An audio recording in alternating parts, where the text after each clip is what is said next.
بسم اللہ الرحمن الرحیم۔ السلام علیکم، آپ دیکھ رہے ہیں الف نیوز اور میں ہوں آپ کے ساتھ ماجد علی۔ شامل کرتے ہیں آج کی ون لائن ہیڈ لائنز۔ اسرائیل جیلوں میں ہمیں ظلم و زیادتی کا نشانہ بنایا گیا، رہائی پانے والے فلسطینیوں کے تاثرات۔ غزہ میں عارضی جنگ بندی کے بعد پہلے روز اسرائیل کی جانب سے رہائی پانے والے فلسطینی قیدیوں نے اپنے تاثرات بیان کرتے ہوئے کہا ہے کہ ہمیں جیلوں میں انتہائی ظلم و زیادتی کا نشانہ بنایا گیا۔ رہائی پانے والے ملک سلمان کا کہنا تھا کہ دمون جیل انتظامیہ نے 7 اکتوبر کے بعد ہمیں قید تنہائی میں رکھا۔ غزہ پٹی کے تمام شہداء سے تعزیت کرتا ہوں۔ فاطمہ شاہین کا کہنا تھا کہ غزہ کے عوام کو سلام جنہوں نے صبر کی اور قیدیوں کی رہائی کے لیے اپنا خون بہایا۔ فاطمہ شاہین نے کہا کہ ہم سب کو حماس پر اعتماد ہے جو تمام قیدیوں کو آزاد کروانے کے لیے کام کر رہی ہے۔ فرید نامی شخص کا کہنا تھا کہ ہمیں اسرائیلی جیلوں کے اندر مسلسل زیادتی کا نشانہ بنایا گیا۔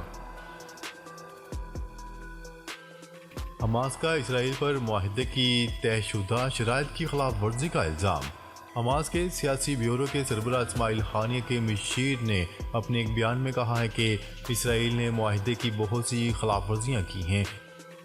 اسرائیل نے امدادی ٹرکوں کے غزہ میں داخلے کی شرائط پر عمل نہیں کیا۔ اسرائیل نے قیدیوں کی رہائی کے لیے طے شدہ معیار پر بھی عمل نہیں کیا۔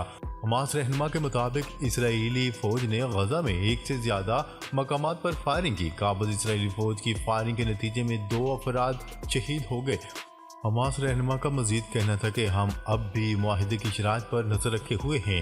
اسرائیل اور اقوام متحدہ کو پیغام دے رہے ہیں کہ کوئی بھی عذر ناقابل قبول ہے۔ ہم ثالث کے کردار کے لیے تیار ہیں، نئے معاہدوں تک پہنچنے کے لیے سنجیدگی سے راہیں تلاش کرنے کے لیے بھی تیار ہیں۔ عارضی وقفہ اگلے مرحلے کی جنگی تیاریوں کے لیے ہے، اسرائیل نے خبردار کر دیا۔ اسرائیل نے عارضی جنگ بندی کو اگلے مرحلے کی جنگی تیاریوں کے لیے استعمال کرنا شروع کر دیا۔ اسرائیلی فوج کے ترجمان نے میڈیا بریفنگ میں کہا کہ حماس سے 4 روزہ عارضی جنگ بندی کے دوران اسرائیلی فوج اگلے مرحلے کی جنگ کے لیے خود کو تیار کر رہی ہے۔ اسرائیلی کابینہ کا ایک رکن بھی وقفے کے بعد حماس سے جنگ جاری رکھنے کا بیان دے چکا ہے۔ حماس نے 7 اکتوبر کے حملوں کے بعد امریکہ کی حمایت یافتہ اسرائیلی فورسز کو مسلسل غیر معمولی مزاحمت دکھائی ہے۔ برطانیہ ریاست فلسطین کو تسلیم کرے، محمود عباس کا مطالبہ۔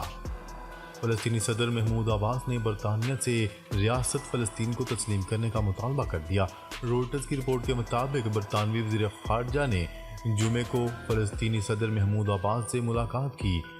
ڈیوڈ کیمرون خطے کے دورے پر ہیں۔ اپنی آمد کے دوسرے دن انہوں نے مقبوضہ فلسطینی علاقوں کا سفر کیا اور محمود عباس سے ملاقات کی۔ یہ ملاقات اس وقت ہوئی جب اسرائیل اور حماس کے درمیان عارضی جنگ بندی کا معاہدہ عمل میں آیا۔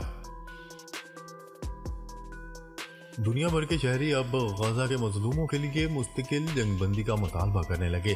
امریکی و برطانوی شہریوں سمیت دنیا بھر میں غزہ کے مظلوموں کے لیے احتجاج جاری ہے۔ دنیا بھر کے شہری اب غزہ کے مظلوموں کے لیے مستقل جنگ بندی کا مطالبہ کرنے لگے ہیں۔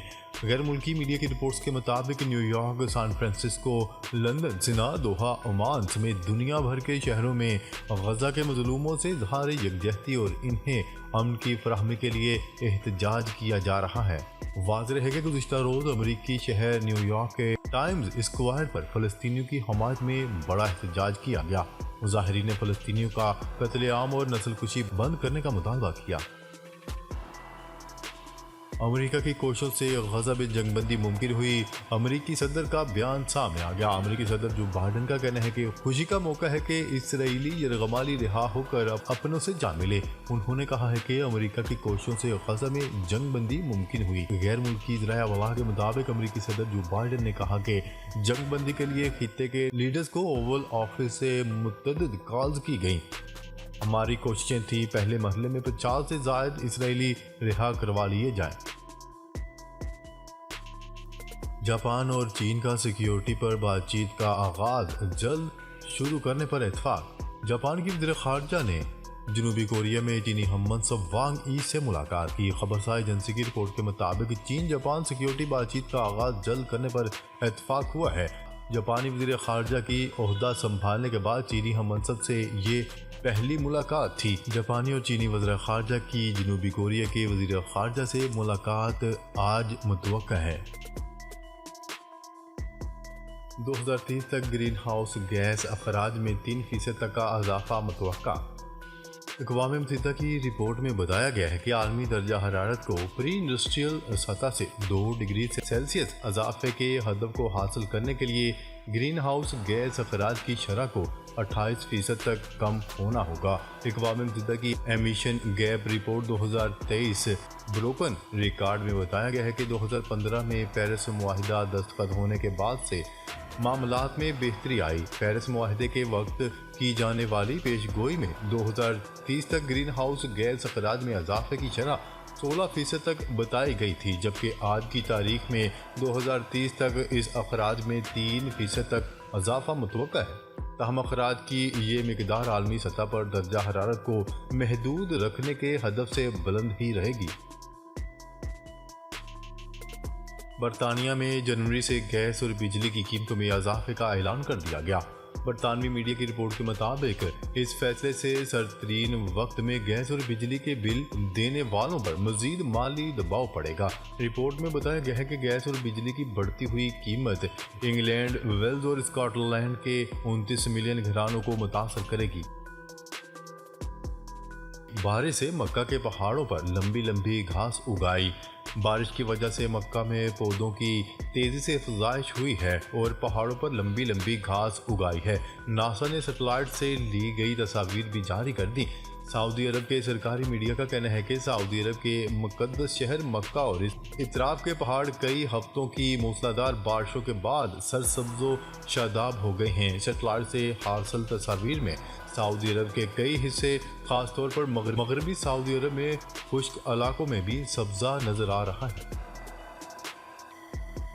معروف امریکی ماڈل جی جی حدید نے اسرائیل کی سوچ پر شدید تنقید کرتے ہوئے سوال کیا ہے کہ کیا اسرائیل ہی سچا ہے، باقی دنیا جھوٹی ہے۔ جی جی حدید کا شمار ان امریکی ماڈلز اور فنکاروں میں ہوتا ہے جو فلسطین کی حمایت میں اپنی آواز بلند کر رہے ہیں۔ انہیں فلسطین کی حمایت کرنے پر اسرائیل کی جانب سے دھمکیاں بھی دی گئیں، لیکن اس کے باوجود وہ معصوم فلسطینیوں کی آواز بنی ہوئی ہیں۔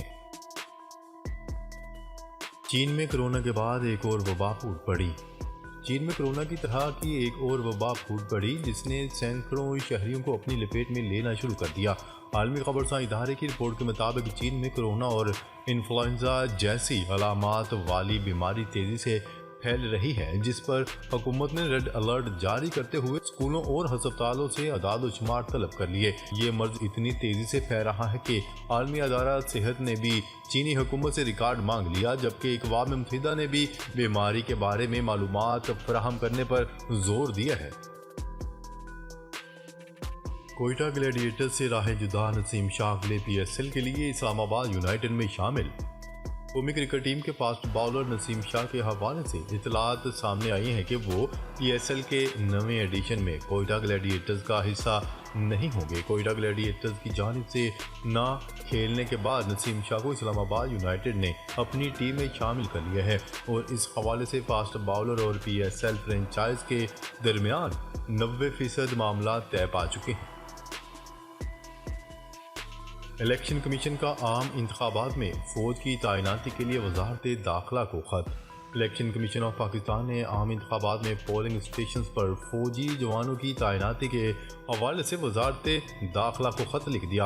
الیکشن کے موقع پر سیکیورٹی سے متعلق وزارت داخلہ سے جامع رپورٹ بھی طلب کر لی گئی۔ خط میں کہا گیا ہے کہ پولیس کی نفری کی قلت کے باعث انتخابات میں پاک فوج اور دیگر قانون نافذ کرنے والے اداروں کو تعینات کرنے کا فیصلہ کیا گیا ہے۔